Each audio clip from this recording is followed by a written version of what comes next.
It is one of the most widely used metals on Earth. The global demand for this resource, which is significant today and going to be much more significant in the months and years ahead. And to have a third of relative to the global reserves, to have a third of that resource present right here in Saskatchewan, that's a significant discussion. It's not just the products that we are producing that are significant, but it's how we are producing those products that are significant. And I think it's a real opportunity for, as I say, the community and surrounding area of Tisdale, but also our province, our nation, and for the world to be able to access a product like this from a secure and reliable, ethical and sustainable trading partner. And there aren't very many countries that meet all of those criteria. Canada just discovered one of the largest alumina deposits on the entire planet. In 2026, Canadian Energy Metals Corporation confirmed a find in Saskatchewan holding roughly 1/3 of the known world supply of alumina, 6.8 billion tons of it, buried near a small town most people have never heard of. The company's CEO called it a possible game changer for North America's aluminum supply chain. And for a world that depends on China for aluminum, this changes everything. The deposit is called the Thor Project, and its scale is difficult to comprehend. It contains 6.8 billion tons of alumina within 49.5 billion tons of ore, located near Tisdale in east-central Saskatchewan. That represents approximately 1/3 of the known global supply of alumina, concentrated in an area spanning roughly 600 square kilometers. Christopher Hopkins, President and CEO of Canadian Energy Metals, described the discovery as Canada's first major domestic alumina resource, an achievement he framed as a significant shift in the global critical minerals landscape. For a country that has never had a domestic alumina source of its own, this is a foundational discovery. What makes the find so remarkable is how concentrated it is. The Thor Project site spans 2,557 square kilometers in the Tisdale area, but the core deposit is held within a project area of about 16 miles. By 16 miles, roughly the size that would fit inside the metropolitan area of Edmonton. Hopkins emphasized that concentration because it matters enormously for economics. A rich deposit packed into a compact footprint is far cheaper to mine than one spread thin across a vast area.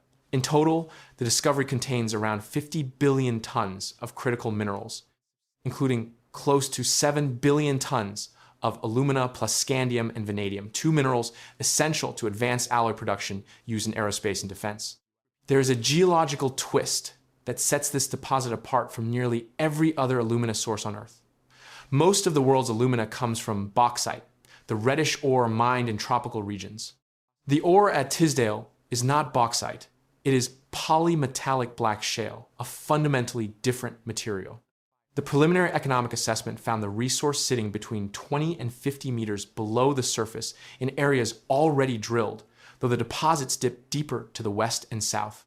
The discovery hole was first drilled back in May 2022, and the years since have been spent confirming just how large and how valuable the find truly is. And if you want the real story behind how Canada is still holding its ground through tariffs, wars, and hard times, hit join below to join the membership for exclusive documentaries you won't see anywhere else about Canada's progress and rise through uncertainty. The strategic problem this solves is one of the most important in the modern economy. Hopkins put it simply: anything that moves products, transmits power, or stores energy uses aluminum. But most of the world's aluminum comes from China, and in the current geopolitical climate, that is no longer considered a secure supply chain. Canada currently produces aluminum at only about 3 to 4% of global consumption, making it a minor player in that context despite its clean energy advantages.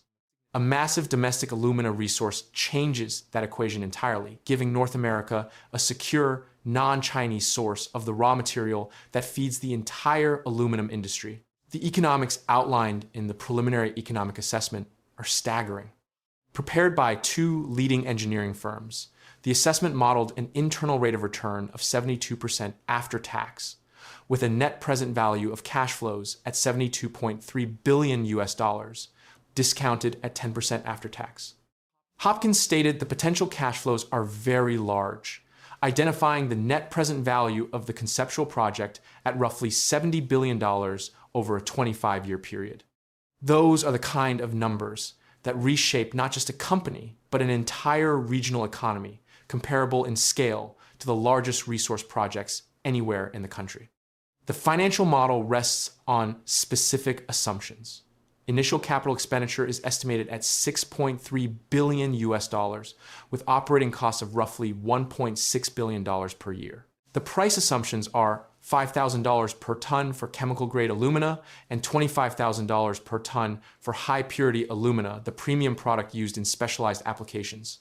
The model contemplates a surface mining and processing operation with an average throughput of 16.5 million tons per year of ore feed, supporting alumina production of 1.8 million tons per year over a 25-year project life. But the resource itself dwarfs even that timeline. Hopkins stated there is enough alumina in the ground to mine for more than 2,000 years at 50,000 tons per day, a resource so large it is effectively measured in millennia rather than decades. Saskatchewan's leadership has embraced the discovery as a potential transformation of the provincial economy. Premier Scott Moe said the Thor Project pairs the province's business-friendly policies with a substantial geological advantage, adding that the government is excited about the prospect of a new alumina industry setting up in a province where people are ready for more jobs and investment from around the world. Moe indicated the project has the potential to rival Potash Saskatchewan's signature mineral export and could make aluminum one of the province's main exports. For a province built on potash and agriculture, adding a world-scale alumina industry would fundamentally diversify its economic base. The regional impact would be profound. If developed and commercialized, the Thor Project has the potential to create an entirely new processing and value-added industry for both Saskatchewan and North America. Construction and operations could support high-paying jobs, generate royalty and tax revenues, and drive regional economic growth for decades. Tisdale Mayor Mike Hill said the project positions the region at the forefront of Canada's alumina and critical mineral supply chain. He noted that agriculture will remain the community's foundation, but the town is ready to embrace new opportunities, describing the discovery as an achievement with national and global significance. The location could hardly be better for development. The Thor Project sits near the center of North America in Saskatchewan, regarded as one of the best mining jurisdictions in the world. The site already has well-developed infrastructure, including power, roads, and services. Both CN and CPKC rail lines stretch across the property, along with natural gas and electrical transmission lines. 2 hydroelectric dams totaling 544 megawatts are located near the nearby town of Nipawin. Hopkins noted that the rail network has the capacity to move any quantity of product to any market in North America and beyond, providing transport to both coasts. Unlike remote Arctic deposits that require billions of dollars in new infrastructure, Thor sits in a location already wired for industrial production. The environmental case is central to the project's appeal. Hopkins and Moe both emphasized the environmental advantages of the discovery. The processes developed with engineering firm Hatch demonstrate strong economic and environmental advantages over producing alumina from bauxite. Hopkins stated this would be the greenest aluminum on Earth available, designed around low-carbon principles and a high environmental, social, and governance standard. Because Canada uses hydroelectric power to smelt alumina into aluminum, the resulting metal qualifies as a genuinely green product. As global buyers increasingly demand low-emission materials, clean Canadian aluminum from a deposit processed with hydroelectricity occupies exactly the market segment that is growing fastest.